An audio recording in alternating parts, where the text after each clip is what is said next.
Halo teman-teman semua, jumpa lagi dengan saya di channel ini. Teman-teman sekalian, pernah tidak sih kalian menjumpai data nilai yang tidak lengkap dengan nilai tertinggi, nilai terendah, dan informasi lain yang harus ada dalam daftar nilai itu? Nah, pada kesempatan kali ini, saya akan berbagi tentang cara mengolah data nilai yang secara umum diperlukan. Informasinya harus ada pada daftar nilai tersebut. Di antaranya seperti menjumlahkan atau jumlah nanti kita akan secara otomatis.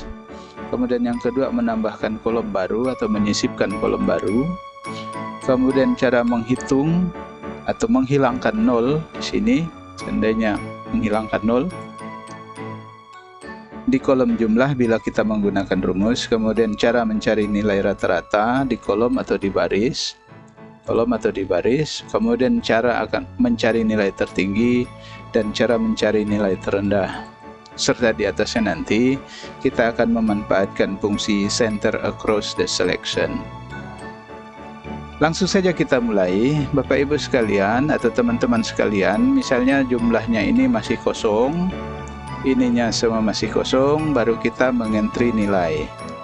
Langkah pertama yang kita harus gunakan adalah kita menekan tombol ALT plus dengan sama dengan. Simpan kursor di sini, tekan ALT, tekan sama dengan. Maka fungsi sum-nya itu sudah berfungsi di situ, langsung saja enter. Nah, bagaimana untuk kolom-kolom selanjutnya? Kita tinggal tarik ke bawah saja. Simpan kursor di sini, kita tarik ke bawah. Nah, nilainya otomatis dia membaca sel yang sebelahnya atau kolom yang sebelah seperti ini. Nah, bagaimana untuk rata-rata di sebelahnya? Untuk rata-rata kita tekan sama dengan, tulis A per G, buka kurung, masukkan kursor pada D5 di sini, geser ke sana sampai pada I5. Setelah itu tutup kurung, baru enter. Nah, kalau sudah dapat seperti ini juga sama, tinggal tarik bulir ke bawah. Maka kolom jumlah dan kolom rata-rata otomatis sudah terisi. Nah, kalau Bapak Ibu lihat, dia sudah menyorot baris yang sesuai dengan barisnya. Nah, kemudian kalau memang kita kasih karakter seperti ini, alignment number, sistem biasanya kita menggunakan 0 di situ. Nah, sekarang yang di bawah, bagaimana cara menjumlahkannya? Sama, jumlah dengan rata-rata tadi sama cara kerjanya. Tekan ALT, tekan sama dengan, dia akan membaca kolom yang di atas. Kolom yang di atas, habis itu enter. Kemudian bagaimana dengan rata-rata? Sama juga caranya, tekan sama dengan, tulis A per G, average, buka kurung, simpan kursor di sini, tarik ke bawah, tutup kurung, kemudian tekan enter.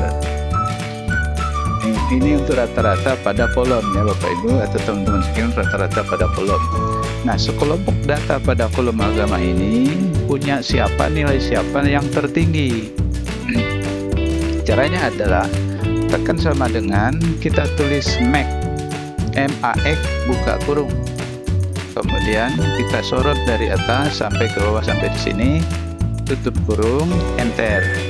Maka 98 ada pada Gerio di sini. Ketahuan dengan sendirinya. Kalau data sedikit sih bisa, tapi kalau data ada ribuan, kita tidak bisa mencari secara manual. Jadi inilah fungsi untuk data seperti ini ya. Kemudian bagaimana mencari nilai terendah? Sama juga, tekan sama dengan, tulis min, buka kurung, simpan lagi di atas, sorot sampai ke bawah, tutup kurung, enter. Nah, bagaimana untuk bahasa Indonesia, PPKN, bahasa Inggris, IPS dan IPS seni budaya di sini Bapak Ibu ya, SNBD. Bagaimana dengan kelompok mereka ini untuk mencarinya? Bapak Ibu tidak perlu lagi buat seperti yang sudah dibuat di kolom agama tadi. Tinggal langsung saja sorot di sini. Nah, pada titik di sini, lihat kursor ini. Ketika kursor ini sudah berubah seperti ini, tekan dan tahan. tekan dan tahan, gulir sampai pada agama tadi. Sorry, IPS ya, sampai pada SNBD, lepas. Dia otomatis mencari sendiri sesuai kolomnya. Untuk membuktikannya, Bapak Ibu tinggal double klik di sini. Ini yang disorot biru ini berarti dia sudah betul menyorot bidang ini. Kemudian yang kedua, bagaimana cari rata-ratanya juga mengeceknya sorot sampai di situ. Nah, ya begitu juga nilai tertinggi sorot sampai di situ. Kemudian yang terendah juga sorot sampai di situ. Jadi dia membaca kolom I5 sampai I15. Kalau udah seperti itu, maka semuanya akan sama. Nah, itu bagaimana cara mencari nilai tertinggi, nilai terendah, dan cara mencari rata-rata. Nah, sekarang Bapak Ibu, kalau kita lihat, coba kita lihat di sini Bapak Ibu, bagaimana seandainya ini kita hilangkan. Nah, seperti ini Bapak Ibu atau teman-teman sekalian, bagaimana caranya kita menghilangkan 0 di sini? Karena 0 ini adalah semacam simbol bahwa kolom atau sel ini sudah ada isi rumusnya. Tetapi kalau kita lihat secara kasat mata, rasanya tidak enak atau tidak bagus. Bagaimana caranya supaya kita bisa menghilangkan 0 ini tapi tidak menghilangkan fungsinya? Caranya adalah kita sorot dari atas sampai ke bawah, kita pilih format cell, klik kanan kita pilih format cell, kita pilih custom. Di general ini kita hapus ini general, tekan 0, kemudian tekan titik 2 dua kali, seperti itu. Itu baru oke.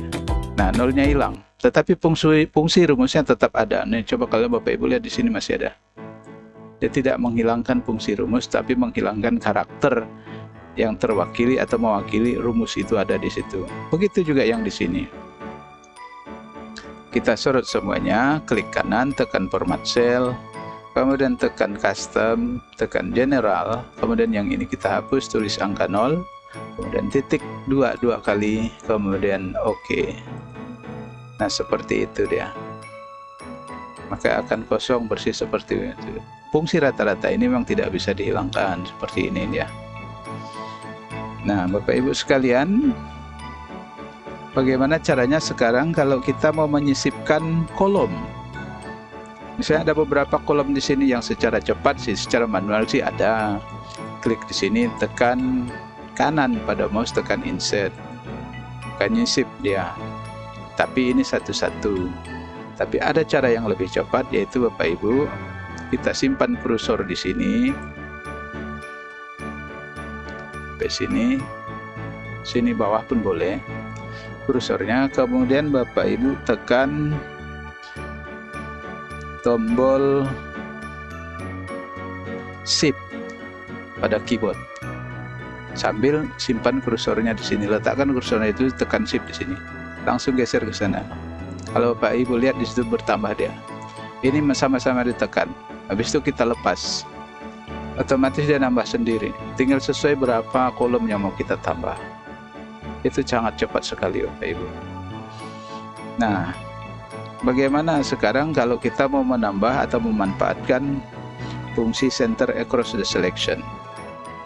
Caranya adalah ini kita blok sampai ujung tabel kita itu. Biasanya kita menggunakan merge and center seperti ini. Tapi di sini lalu kita tidak bisa ngetik apa-apa lagi, hanya semua satu ini. Nah, kalau kelebihan dari fungsi center across the selection ini, kita masih bisa menulis apa itu informasi-informasi yang lain pada posisi ujungnya ini. Bagaimana cara kerjanya? Kita blok saja di sini. Sama seperti tadi, klik kanan, tekan format cell, kemudian kita pilih alignment, kemudian pada horizontal di sini kita pilih center across the selection. Atau saya ulangi biar agak pelan, kita sorot di sini, kita blok, kemudian kita klik kanan pada mouse, kita pilih format cell, kemudian pada kotak dialog ini kita pilih menu alignment, kemudian kita tag alignment, kita pilih horizontal. klik di sini, baru kita pilih center across the selection, klik aja di situ, baru oke. Nah, dia akan berangkat sendiri ke sana. Coba Bapak Ibu lihat, di sini kita masih bisa menulis sesuatu. Nah, bagaimana seandainya pada siklus daftar nilai siswa pada siklus ini kan belum ketahuan siklus berapa, kita mau nambah tulisannya ini Bapak Bu, jangan di ujungnya ini, pasti tidak bisa. Jangan di sini, juga jangan di sini, juga jangan di sini. Tetap pada B2 di sini, kliknya, double kliknya di sini. Nah, double kliknya di situ baru kita tulis di sini. Misalnya siklus 1 di situ.